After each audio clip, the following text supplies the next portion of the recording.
Mah, Mama kenapa? Kok muka Mama pucat? Mama gak apa-apa nak, kayaknya Mama cuma kecapean aja. Ya udah deh Mah, aku berangkat sekolah dulu ya. Udah, tunggu bentar dulu ya.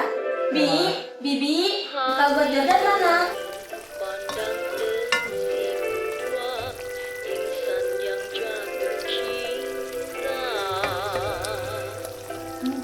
Makasih ya. Ini Jordan, jangan lupa dimakan ya. Iya Mah. Kamu hati-hati ya. Oke Mah.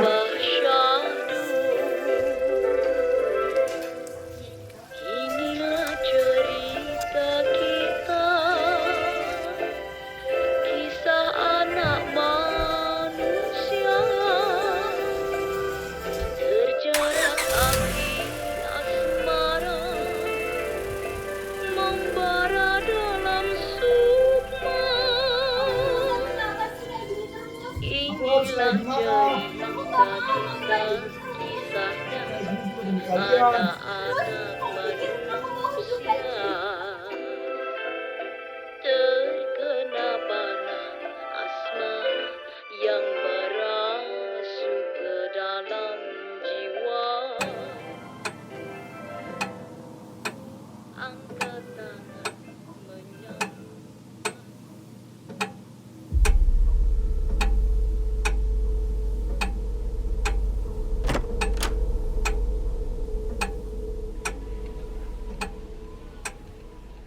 Masih ingat pulang kamu mas? Kamu tuh kenapa sih setiap hari ngajak aku berantem terus?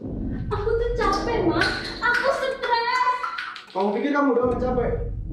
Aku tuh maunya kamu berubah, kamu gak jadi pengedar narkoba lagi. Aku gak mau kamu kenapa-napa mas. Kamu pikir kamu hidup enak kayak gini dari mana? Aku gak mau hidup kayak gini mas, aku stres.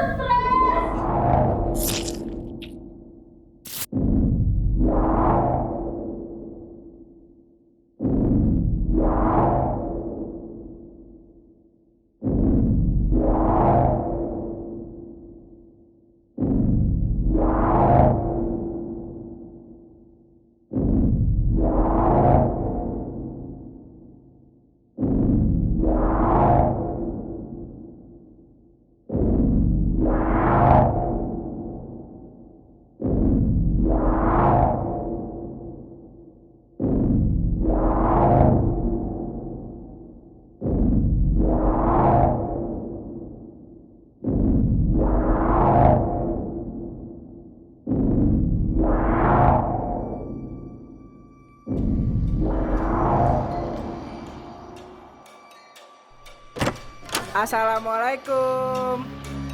Mama. Mama. Mama.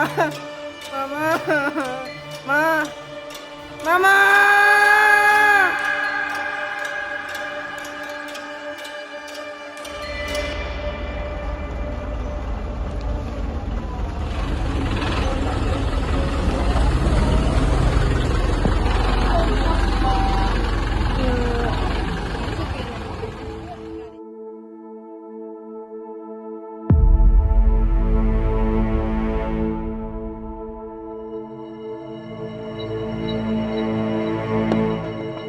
Bagaimana dengan perlengkapan semuanya? Semua lengkap, Komandan. Oke, Aji siap. Siap, Komandan. Dimas dengan kamera? Siap, Komandan. Oke, bagus.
Sebenarnya kita mau kemana sih Pak?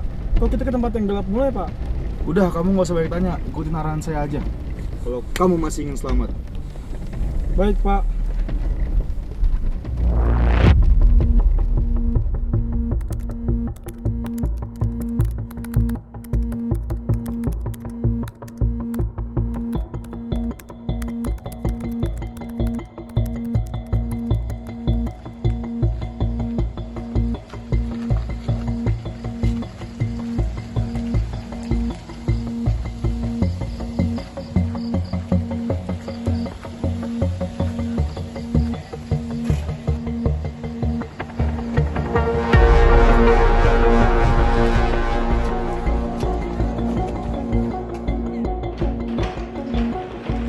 Angkat tangan. Apa ini? Berdiri kamu. Ada apa ini? Diam.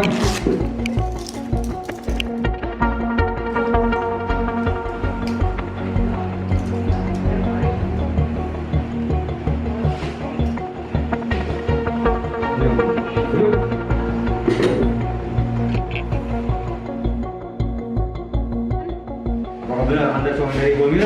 Benar Pak. Baik, ikutkan ke kantor saya. Ada apa ini Pak? Good, diam.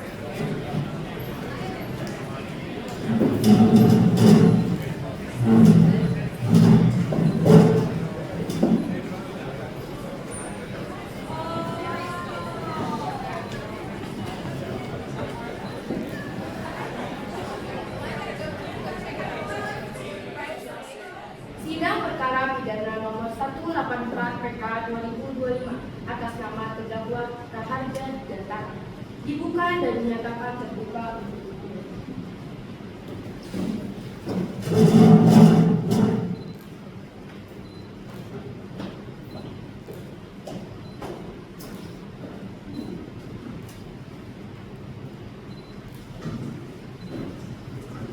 Hadirin dipersilakan duduk kembali.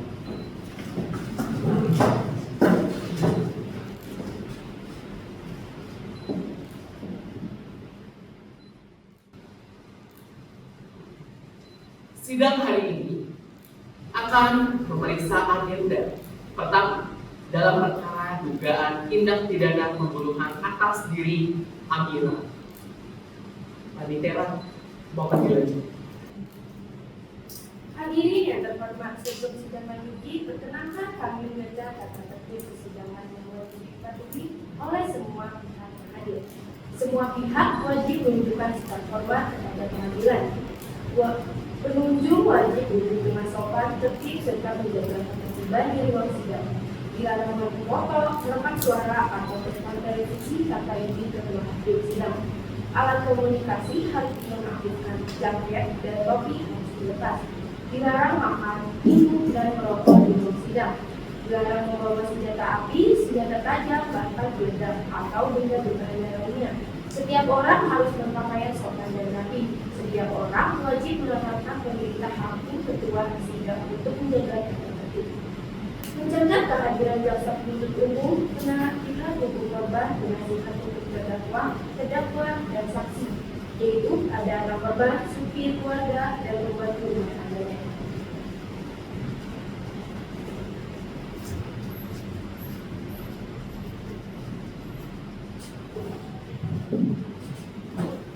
Surat dakwaan nomor 22/11/2025 Kejaksaan Negeri Jakarta Selatan.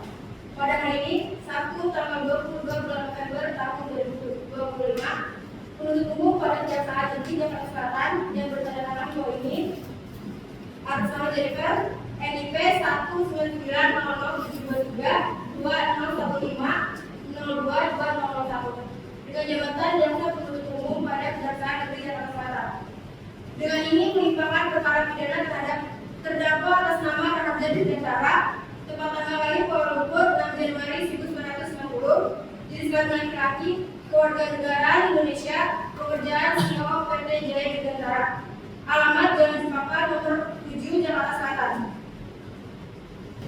1. Proyek perbuatan bahwa terdakwa pada hari Kamis tanggal 20 sekitar pukul 10 waktu Indonesia Barat bertempat di rumah korban yang terdakwa dengan sengaja dan dengan rencana terlebih dahulu melakukan pembunuhan terhadap korban bernama Amira dengan cara terdakwa terlebih dahulu merencanakan pembunuhan, menyiapkan alat berupa obat-obatan dan pisau, melakukan penyerangan yang menyebabkan korban meninggal dunia berdasarkan hasil visum et repertum nomor SP002 pada tanggal 21 November 2025. Selain itu, pada saat penangkapan, terdakwa didapati menyimpan dan membawa narkotika golongan 1 berupa sabu seberat 100 gram dibungkus dengan plastik ziplock. Berdasarkan hasil lab for nomor 532 tanggal 21 November 2025, barang bukti tersebut positif mengandung narkoba golongan 1. 2. Dakwaan. Dakwaan 1. Pembunuhan berencana. Perbuatan terdakwa sebagaimana diuraikan di atas diancam pidana dalam pasal 340 KUHP, pasal 338 KUHP, pasal 80 ayat 3 UU nomor 23 tahun 2004 karena korban adalah istri sah terdakwa dan perbuatan kekerasan yang dilakukan menyebabkan korban meninggal dunia. Dakwaan kedua, tindak pidana narkotika. Perbuatan terdakwa yang menyimpan dan membawa narkotika golongan 1 tanpa hak diancam pidana berdasarkan pasal 114 ayat 1 Undang-Undang nomor 35 tahun 2009. 3. Barang bukti. Pertama, obat-obatan. Kedua, sabu narkotika golongan 1 seberat 100 gram. Ketiga, dokumen hasil visum et repertum nomor SP002. 4. Permohonan. Berdasarkan uraian tersebut, penuntut umum memohon agar Pengadilan Negeri Jakarta Selatan memeriksa, mengadili, dan menjatuhkan pidana yang setimpal terhadap terdakwa sesuai ketentuan hukum yang berlaku.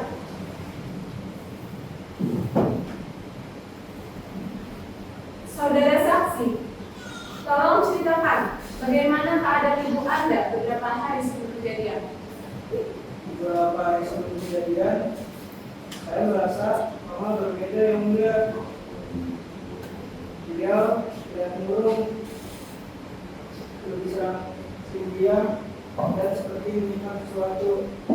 Saat saya tanya, mama yang bilang semua baik-baik saja. Apa yang terjadi pada saat hari saat Anda menemui keluarga? Hari itu pulang sekolah saya, pulang ke rumah, biasanya mau menyambut saya, tapi rumah terasa sepi. Saya mau manggil, namun tidak ada jawaban dari mama. Saya ke dapur. Di sana saya menemukan rumah saya sudah tergeletak di lantai dengan darah di sekeliling tubuhnya.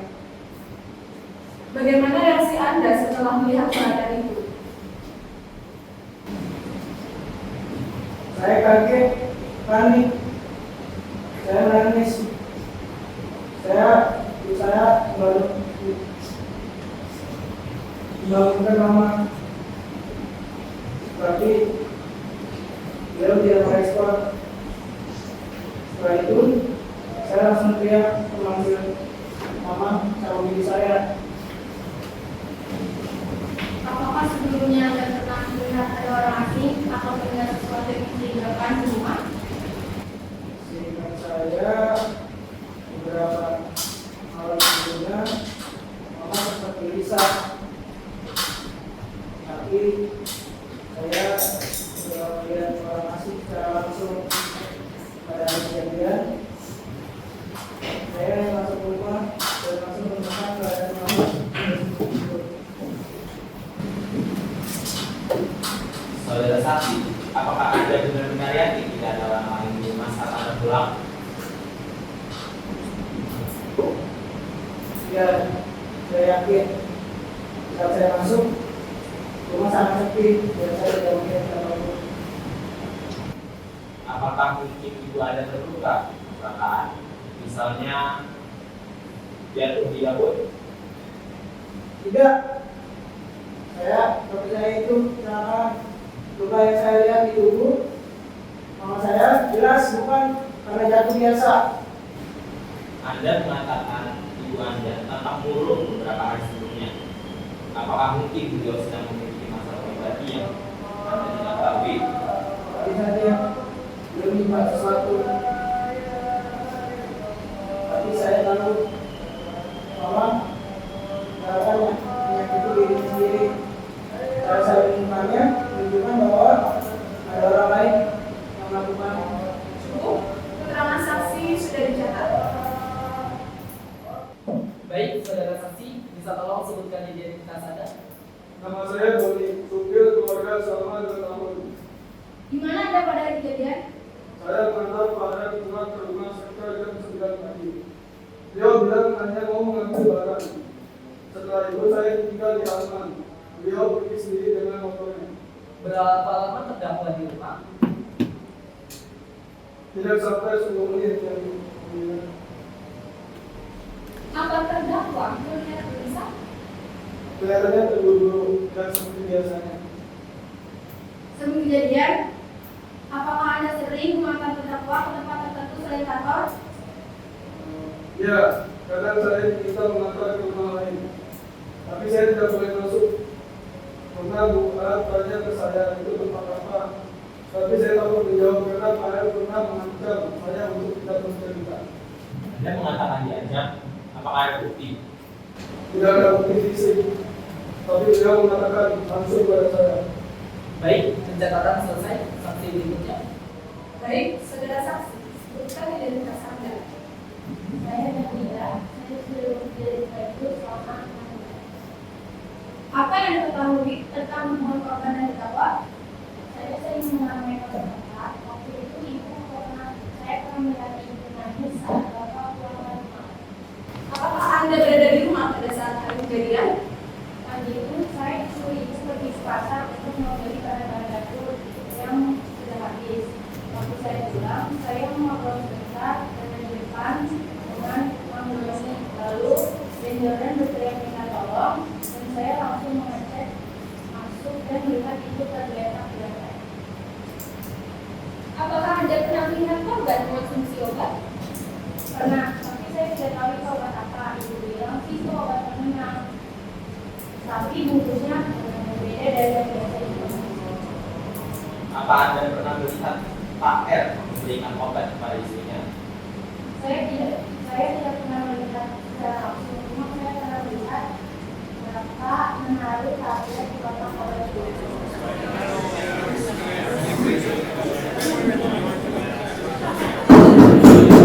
Tertib, lanjutkan.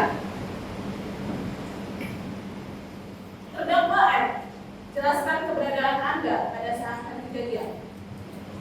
Saya pulang sebentar untuk mengambil dokumen itu. Setelah itu saya langsung bertingkah dengan harus bicara. Apakah Anda memberi obat kepada istri Anda? Tidak, obat itu di sekolah. Kenapa Anda pergi terburu-buru pagi itu? Ini bertepatan dengan waktu kematian korban. Saya benar-benar ada pekerjaan penting. Saya tidak tahu apa-apa soal kejadian ini. Ada saksi yang mengatakan Anda sering ke tempat mencurigakan dan mengancam sopir agar tidak mendapat istri Anda. Apa benar? Itu hanya urusan pribadi, tidak ada hubungan dengan itu. Baik, keterangan terdakwa dicatat.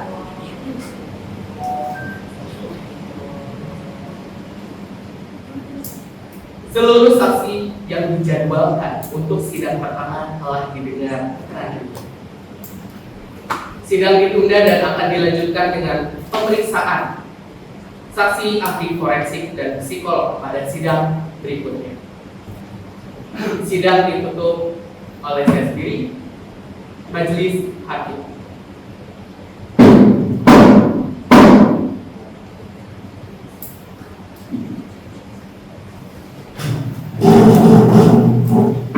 Terima kasih.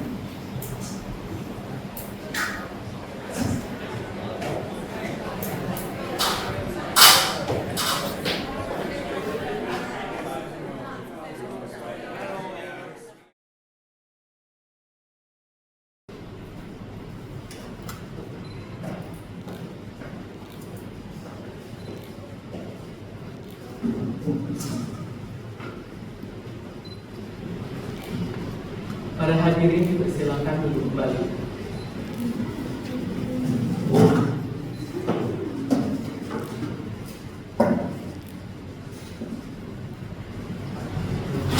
Sidang perkara dengan nomor 184 PK 2025 atas nama terdakwa Hajar Gandara kembali dibuka dan dinyatakan terbuka untuk umum. Agenda persidangan hari ini adalah pemeriksaan saksi ahli yaitu saksi sipil, saksi ahli psikologi, serta saksi dari pihak kepolisian yang melakukan olah tempat kejadian perkara. Kami mencatat kehadiran jaksa penuntut umum, penasehat hukum terdakwa, penasehat hukum korban, terdakwa, serta seluruh saksi ahli yang dijadwalkan. Dengan kami ini mempersilahkan yang mulia majelis hakim untuk memimpin jalan persidangan.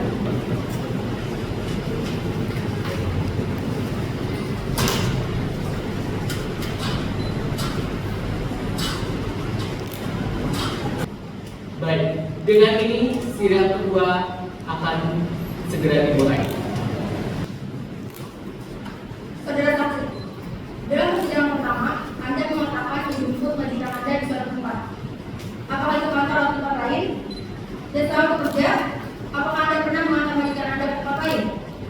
Ya, selain ke kantor, saya beberapa kali kita mengantar beliau ke sebuah tempat yang menurut saya cukup mencurigakan. Tempat itu bukan kantor, bukan juga rumah saudara. Saya hanya diminta menunggu di luar karena cukup lama. Apakah korban mengetahui hal ini? Pernah sekali. Korban bertanya kepada saya kemana biasanya saya mengantar suami saudara ke kantor. Wajah beliau tampak curiga dan ingin tahu kebenarannya. Apa yang Anda jawab ketika korban bertanya? Saya tidak berani menjawab karena sebelumnya suami korban sudah mengancam saya. Beliau bilang bahwa saya sampai memberitahu siapapun, termasuk istrinya, maka saya akan dipecat dan bisa mendapatkan masalah. Apakah ancaman itu disampaikan dengan jelas?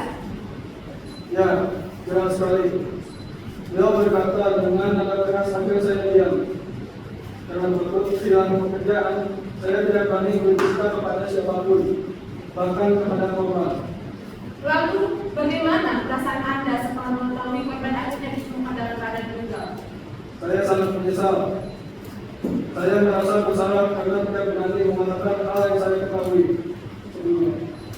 Mungkin kalau saya bicara, beliau bisa lebih waspada. Saudara saksi, Anda mengatakan sering mengatakan terdakwa ke tempat yang mencurigakan. Bisa jelaskan tempat seperti apa itu? Tempat itu sebuah rumah di pinggir kota. Saya tidak pernah masuk ke dalam, hanya diminta menunggu di luar, karena terdakwa berada di dalam cukup lama. Apakah terdakwa pernah memberitahu untuk apa beliau ke sana? Tidak pernah. Beliau hanya bilang, tunggu di mobil karena macam-macam tanya-tanya. Ketika istri korban bertanya langsung kepada Anda, mengapa Anda tetap diam? Bukankah Anda tahu beliau berhak mengetahui kemana suaminya pergi? Saya ingin menjawab, tapi saya takut. Terdakwa sudah mengancam saya sebelumnya. Beliau bilang, kalau saya sampai bicara, saya akan dipecat, bahkan bisa celaka. Saya tidak berani mengambil resiko. Jadi, Anda memilih diam. Padahal korban jelas mencurigai ada sesuatu. Anda tidak merasa bersalah sekarang? Saya sangat menyesal. Kalau saja saya berani berkata jujur waktu itu, mungkin bisa lebih hati-hati dan kejadian ini tidak akan terjadi. Saksi, ketahuilah kebisuan Anda membuat korban tetap berada dalam ketidakpastian. Dan sekarang beliau sudah tidak ada. Cukup, keterangan saksi sudah dicatat. Terdakwa, apakah benar Anda sering pergi ke sebuah tempat bukan kantor seperti yang dikatakan oleh supir Anda? Yang mulia, saya memang beberapa kali pergi ke tempat lain selain kantor. Tapi itu hanya untuk berkondisi pribadi, yang tidak ada hubungan dengan keluarga. Saya tidak ingin istri saya khawatir karena beliau sering bersalah paham. Bisnis pribadi, lalu kenapa Anda sampai harus mengancam sopir agar tidak memberitahu istri Anda? Saya tidak pernah mengancam. Saya hanya menjelaskan agar satu tidak mencampur urusan pribadi saya. Kalau saya terkena keras, itu hanya bentuk peringatan agar tetap profesional. Tapi saksi mengatakan Anda secara jelas mengancam bahwa ia bisa celaka jika membuka mulut. Apa benar? Saya tidak ingat mengatakan kata-kata itu. Yang pasti, saya tidak berniat jahat. Saya hanya ingin menjaga agar urusan saya tetap. Urusan pribadi atau justru urusan yang bisa merusak rumah tangga Anda? Korban sempat menanyakan hal ini kepada saksi.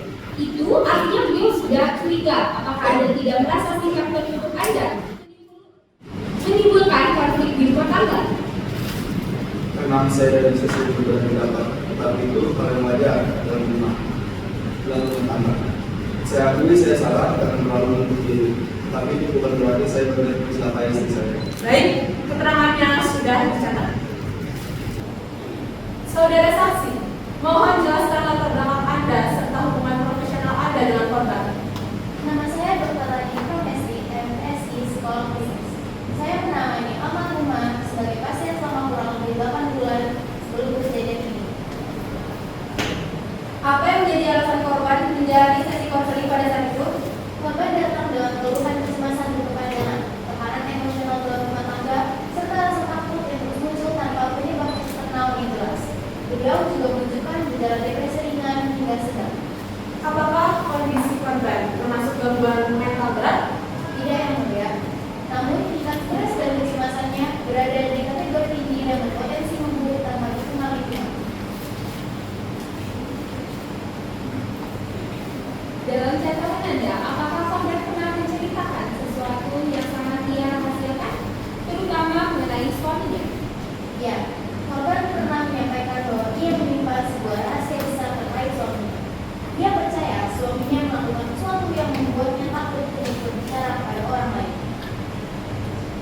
Bisa tolong dijelaskan secara spesifik?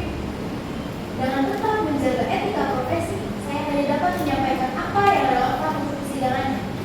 Korban mengatakan bahwa ia menemukan bukti aktivitas suaminya yang tidak wajar.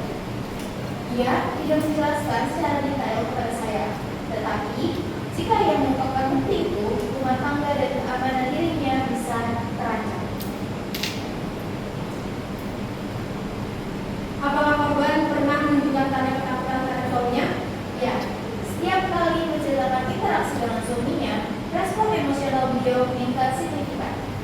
Detak jantungnya naik, tangan gemetar, dan suaranya bergetar. Secara klinis, itu reaksi ketakutan yang nyata. Menurut Anda, apakah rahasia itu berkontribusi pada kondisi mental korban? Sangat berkontribusi. Korban merasa hidupnya seperti diawasi dan dibatasi. Dia takut rahasia itu terbongkar dan takut dengan kemungkinan reaksi suaminya. Itu menciptakan tekanan psikologis yang kuat. Apakah korban pernah mengungkapkan keinginannya untuk pergi dari rumah atau meminta perlindungan? Ya yang mulia, sebulan sebelum kejadian, beliau menyatakan keinginan untuk membawa anaknya pergi sebentar waktu. Tetapi ia ragu karena mengatakan suaminya memiliki temperamen yang sulit diprediksi. Baik, seluruh keterangan saksi ahli telah dicatat. Saudara saksi, mohon sebutkan identitas Anda. Baik, nama saya Ibda Bima Prasetyo, penyidik unit reskrim Polsek Jakarta Selatan. Saya bertugas melakukan olah tempat kejadian perkara serta penangkapan awal terhadap pelaku yang terkait. Saudara saksi, apa temuan Anda saat pertama kali tiba di TKP? Ketika kami tiba di lokasi, kondisi rumah sudah ramai warga. Korban ditemukan dalam posisi tergeletak di lantai atas. Setelah pemasangan garis polisi, kami lakukan pemeriksaan menyeluruh. Namun, kami tidak menemukan senjata tajam ataupun benda lain yang dapat diidentifikasi sebagai alat pembunuhan. Apa yang dilakukan setelah tidak ditemukan senjata? Selanjutnya, kami melakukan pemeriksaan terhadap area sekitar rumah, termasuk pekarangan, tempat sampah, dan beberapa ruangan tertutup. Tetapi tidak ditemukan barang bukti berupa senjata. Kesimpulan sementara kami, senjata dibawa kabur oleh pelaku. Apakah ada tanda-tanda perusakan atau masuk paksa? Tidak ada. Pintu dan jendela dalam kondisi normal. Tidak ada proses congkelan atau kerusakan. Indikasi awal kami mengarah pada kemungkinan pelaku sedang mengenal korban. Kapan suami korban ditangkap? Suami korban saudara Arja kami datangi kantor tempat dia bekerja pada hari yang sama, sekitar pukul 17.00. Dia tidak berada di rumah ketika kami tiba melakukan olah TKP, sehingga kami mencari lokasi terakhir dia terlihat, yaitu kantornya. Apakah saudara R kooperatif saat diminta keterangan? Ada wadah kooperatif, tetapi ketika kami menanyakan keberadaannya pada jam yang berdekatan dengan waktu perkiraan kematian korban, dia tampak gelisah dan jawabannya beberapa kali berubah. Karena itu kami bawa untuk pemeriksaan lebih lanjut ke kantor. Benarkah tidak ada bukti langsung yang mengaitkan kami dengan kejadian? Benar, belum ada bukti langsung berupa senjata atau saksi mata yang melihat kejadian. Apakah saudara R melawan saat diminta ke kantor polisi?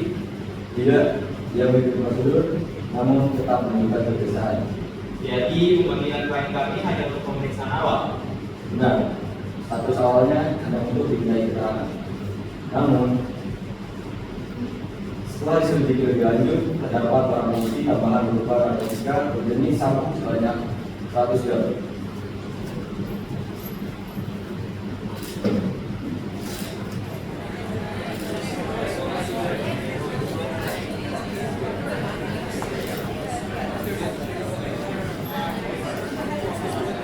Baik, saudara. Lalu apa kesimpulannya penyelidikan di tahap awal?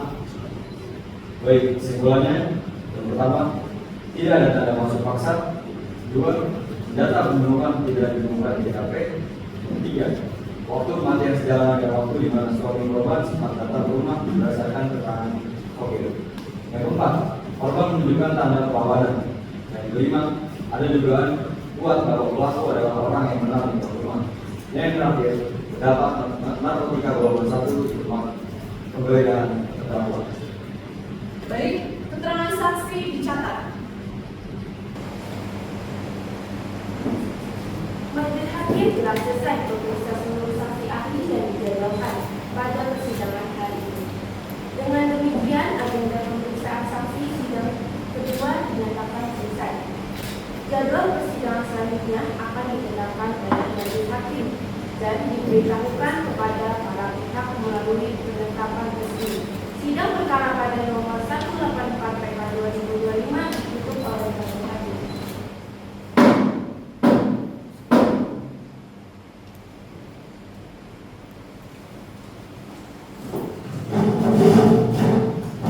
Terima kasih untuk sidang.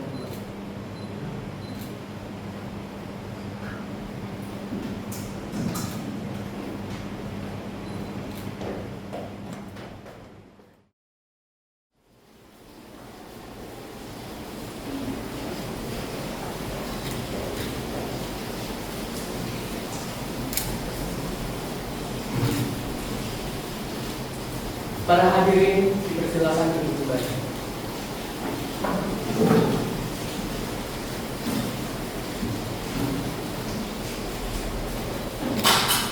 Sidang perkara pidana nomor 144/2025 atas nama terdakwa Praharja Widiantara. Pada hari ini, sidang ketiga sekaligus sidang terakhir secara resmi dibuka dan dinyatakan terbuka untuk umum. Agenda persidangan pada hari ini adalah pemeriksaan saksi ahli selanjutnya, yaitu pertama ahli forensik untuk memberikan penjelasan membahas mengenai hasil otopsi dan bukti fisik yang telah dianalisis, dan kedua detektif penyidik untuk mendapatkan rangkaian penyidik, alur rekonstruksi kejadian serta ahli analisis TKP yang mengarah pada kesimpulan kejadian. Yang ketiga, psikolog untuk memberikan keterangan terakhir mengenai kondisi psikologis korban sebelum meninggal, investasi psikologi terhadap temuan dalam proses konseling. Semua pihak telah hadir dalam ruang sidang, termasuk jaksa penuntut umum, penasehat hukum,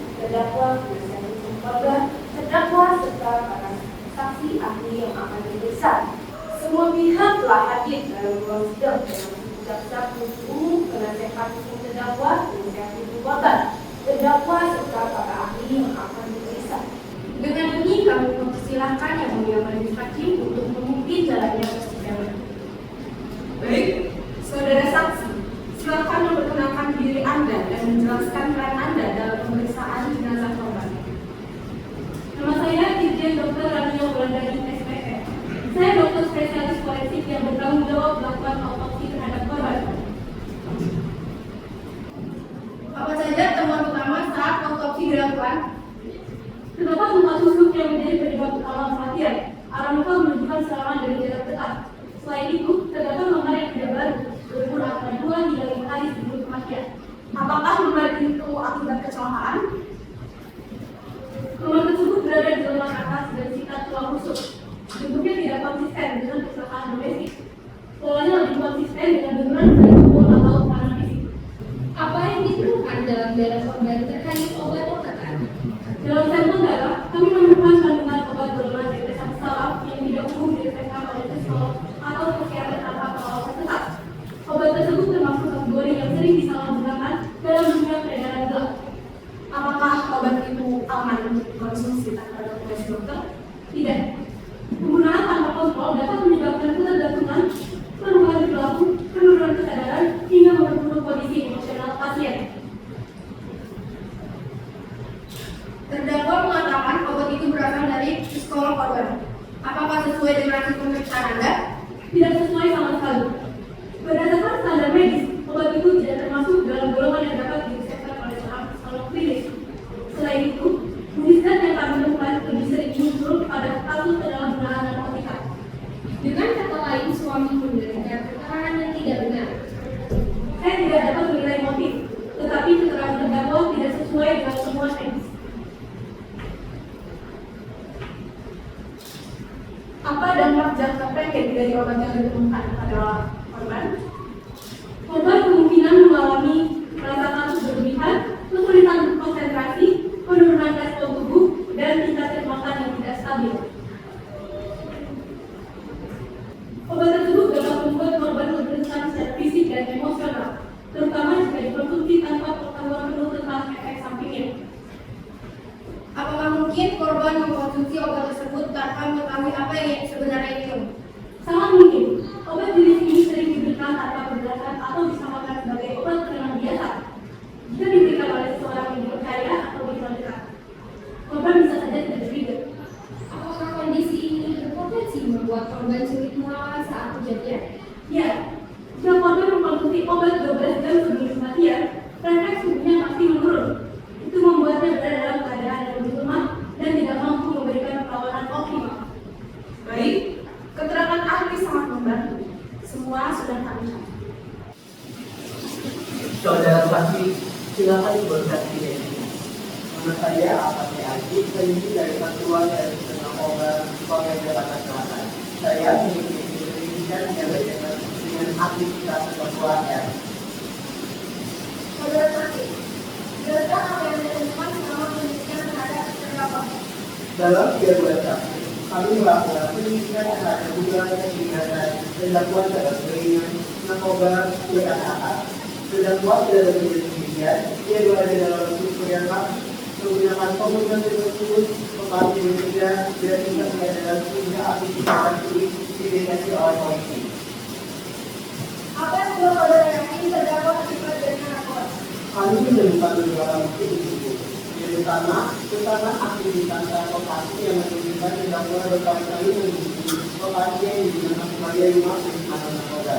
Meski lokasi itu tidak tercatat sebagai tempat kejadiannya.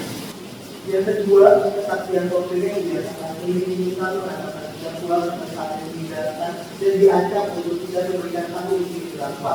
Yang ketiga, catatan keuangan yang tidak sesuai dengan pemasukan resmi terdakwa. Yang keempat, penetapan teknik yang dari hari lima sebagian isi kode transaksi obat sekarang.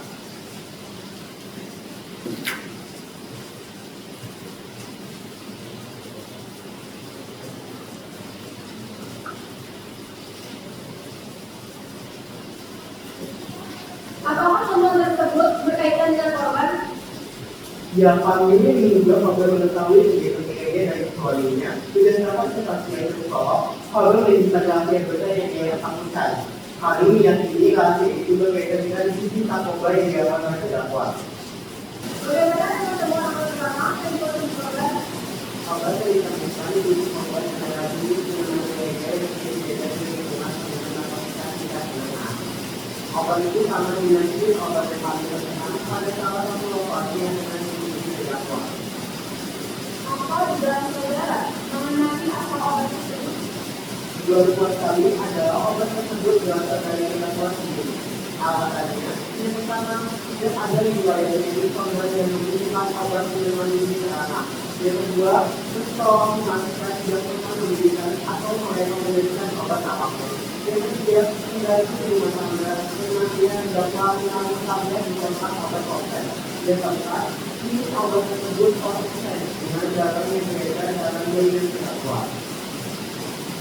Apa tujuan mineral ini?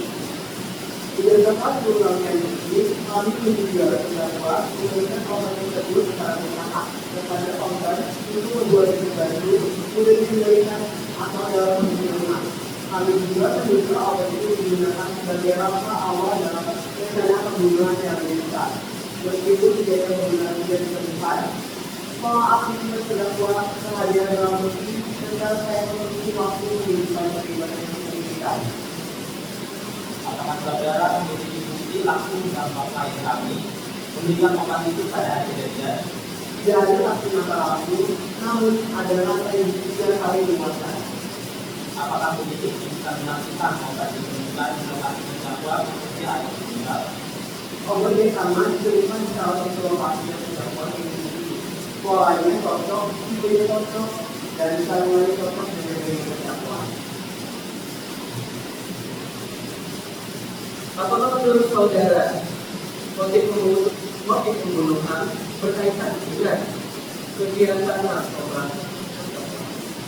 Dia yang mulia, Allah mengetahui sesuatu yang dapat membahayakan terdakwa dan jaringannya. Ini dapat menjadi alasan yang kuat bagi terdakwa untuk melakukan korban. Baik, keterangan saksi telah dicatat. Saudara saksi, Anda mengatakan korban memiliki kecemasan dan depresi. Apakah benar? Apakah mungkin kecemasan yang dialami korban membuatnya salah menilai suaminya dan menganggap ada ancaman pada sebenarnya tidak ada? Dalam kasus korban, adalah ketakutannya untuk spesifik ketika membahas suaminya. Itu bukan kecemasan tanpa sebab, melainkan konsisten terhadap stimulus tertentu. Tapi korban tidak pernah menjelaskan apa rahasia itu, bukan? Benar, dia hanya mengatakan bahwa rahasia itu terkait dalam suaminya dan membuatnya tahu, namun tidak pernah menjelaskan apa itu. Jadi Anda tidak memiliki bukti bahwa rahasia itu paling penting dalam ini. Saya hanya bisa memberikan keterangan ini, namun dampaknya memang membahas terhadap rahasia itu sangat signifikan. Saudara saksi, Anda sudah mendengar dalam persidangan bahwa korban diduga kuat terlibat dengan peredaran narkoba. Bagaimana Anda menyikapi hal itu? Mengingat korban dari salah kasus dengan rahasia yang terlibat. Jika benar demikian, maka ketakutan korban sangat relevan. Orang yang hidup bersama pasangan yang terlibat aktivitas berbahaya sering mengalami tekanan psikologis, serius dan takut untuk mengungkapkan informasi karena risiko keselamatan. Saudara saksi, hasil forensik menunjukkan korban mengonsumsi obat-obatan tertentu secara rutin. Apakah obat itu berasal dari Anda? Tidak yang mulia.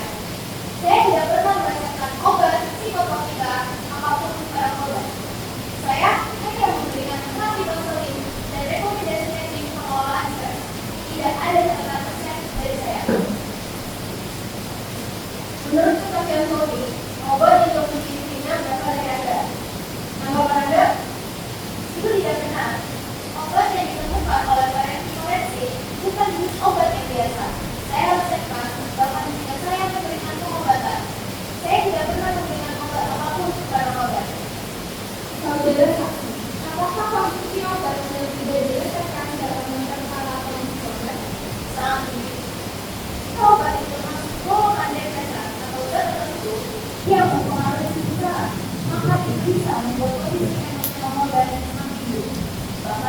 bisa menerima peran tersebut.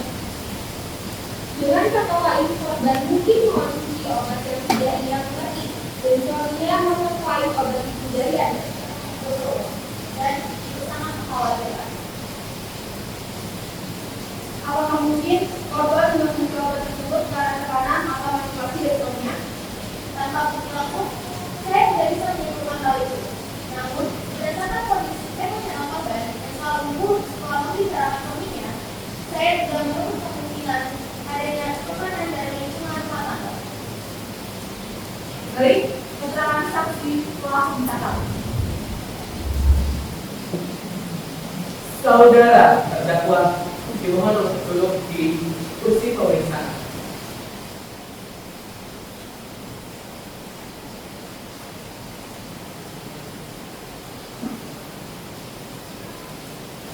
Baik, terdakwa R, Anda akan memberi keterangan. Ingat bahwa Anda wajib mengatakan yang sebenarnya. Silakan. Saya menegaskan bahwa saya tidak mencintai. Saya mencintainya. Semua juga itu tidak masuk akal. Bahwa ada hubungan itu bukan dari saya. Saya tidak pernah mencoba. Saya pernah suami biasa yang tidak mencoba. Saudara bilang tidak pernah menjadi orang. Namun penyidik menemukan bukti keterkaitan saudara dengan penyandang obat. Ada catatan keluarga, ada obat penyimpanan yang saudara miliki, dan rekaman komunikasi. Itu salah paham. Saya hanya ketemu orang yang berhubungan. Bukan narkoba. Saya tidak tahu dari mana ini. Dan obat kalau orang lain ada? Itu mungkin dari psikolog. Saya sering konsultasi. Saya tidak tahu apa saya dari ini. Loh, itu psikolog sudah bersaksi bahwa ia tidak pernah memberikan obat tersebut. Ini istri saya selanjutnya sendiri dapat pengetahuan saya. Membantu rumah tangga melihat Anda menurut update di kotak obat itu. Sopir mengaku Anda sering mengancamnya agar tidak cerita meski tempat-tempat yang Anda hubungi. Anak Anda mengatakan Anda dan istri sering bertengkar soal rahasia besar. Itu tidak benar. Mereka semua salah paham. Istri saya memang sedang tidak stabil. Dia sedang bekerja atau alasan. Saya cuma ingin menangani itu. Terdakwa, Anda tampaknya gelisah. Apakah ada sesuatu yang ingin Anda luruskan? Tidak yang mulia, saya tetap tidak bersalah. Di undang-undang itu ya Bu ya.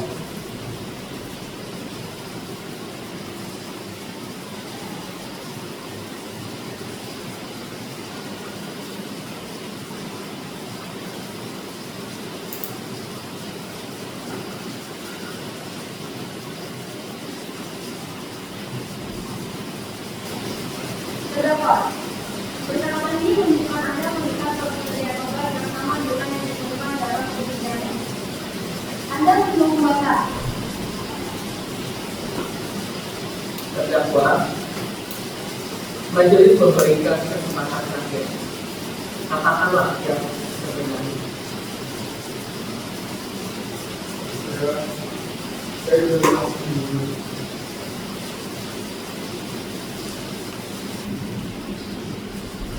Jadi, Anda mengaku memberikan obat penolakan kepada istri Anda. Ya, saya. Untuk apa Anda melakukannya? Dia tahu kalau banyak dengan saya terlibat dalam jaringan. Dia mengaku menghubungi saya. Dia bilang dia akan melapor, dia akan mengajukan semua. Anda sengaja melemahkan koneksi korban. Ya, saya ini tidak benar. Saya ini tidak. Ya. Dan saat kondisi korban semakin buruk, Anda memutuskan menghabisinya. Saya tidak tahu lagi. Dia terus menangis, terus mengajar untuk membawa semua itu. Saya tidak benar. Saya tidak Anda mengakui Anda lah yang menyebabkan kematian istri Anda. Saya melakukan semua salah.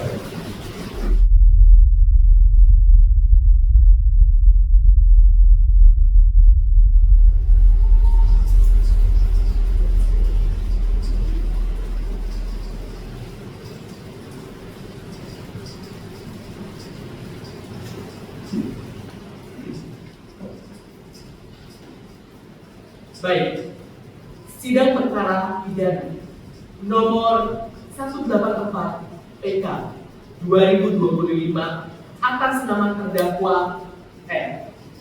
Pada hari ini, majelis hakim akan membacakan putusan.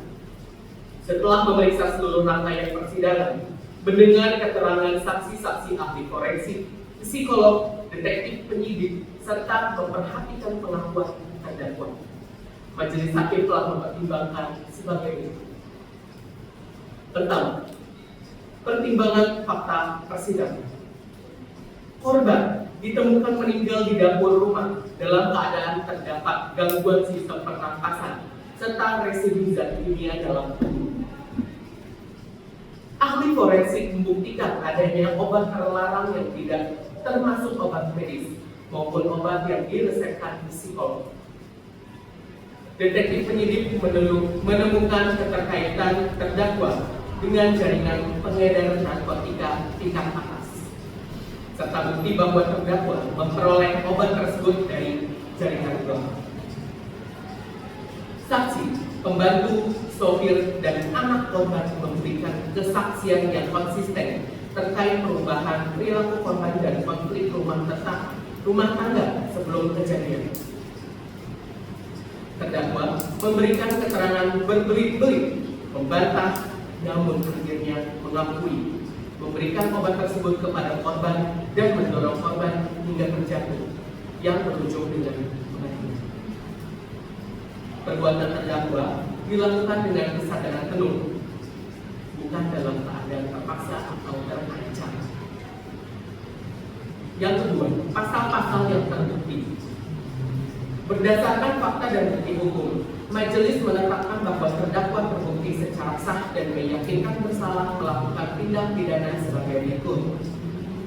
1. Pasal 340 KUHP tentang pembunuhan berencana, karena terdakwa memasukkan obat terlarang secara berulang ke dalam konsumsi korban. Lalu terdakwa memiliki motif ingin membungkam korban yang mengetahui aktivitas ilegalnya, dan terdakwa menyiapkan kondisi korban agar lemah sebelum kejadian. Yang kedua, pasal 338 KUHP tentang pembunuhan sebagai dakwaan subsidiar yang juga terpenuhi unsur-unsurnya.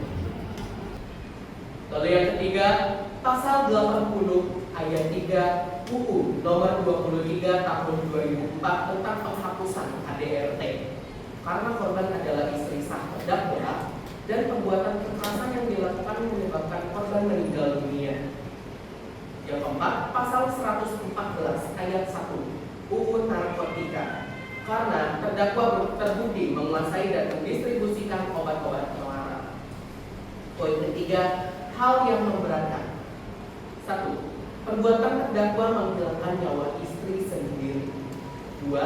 Terdakwa menyembunyikan aktivitas jaringan narkoba sambil menggunakan rumah tangga sebagai gedung. 3. Terdakwa mencoba memanipulasi dan mengelabui penyidik serta saksi. 4. Terdakwa tidak menunjukkan penyesalan yang mendalam hingga akhir persidangan. 5. Perbuatan terdakwa menyebabkan trauma berat bagi anak korban. Lalu keempat, hal yang meringankan. 1. Terdakwa mengakui perbuatannya di akhir sidang meski setelah dibuktikan tidak bisa mengulang. 2. Terdakwa belum pernah dihukum sebelumnya. Poin kelima, amar keputusan. Mengadili.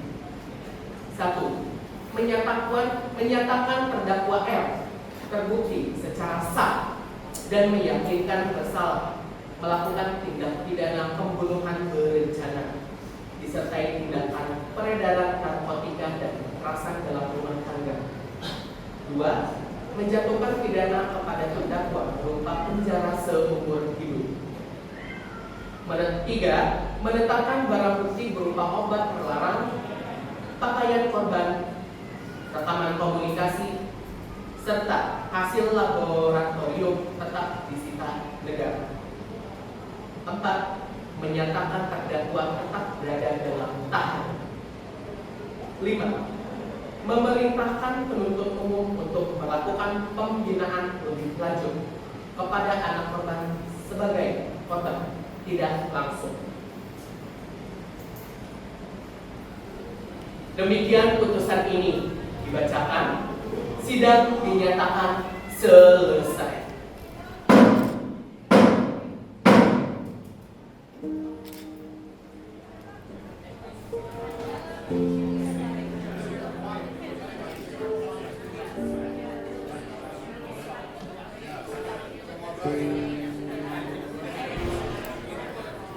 Thank you.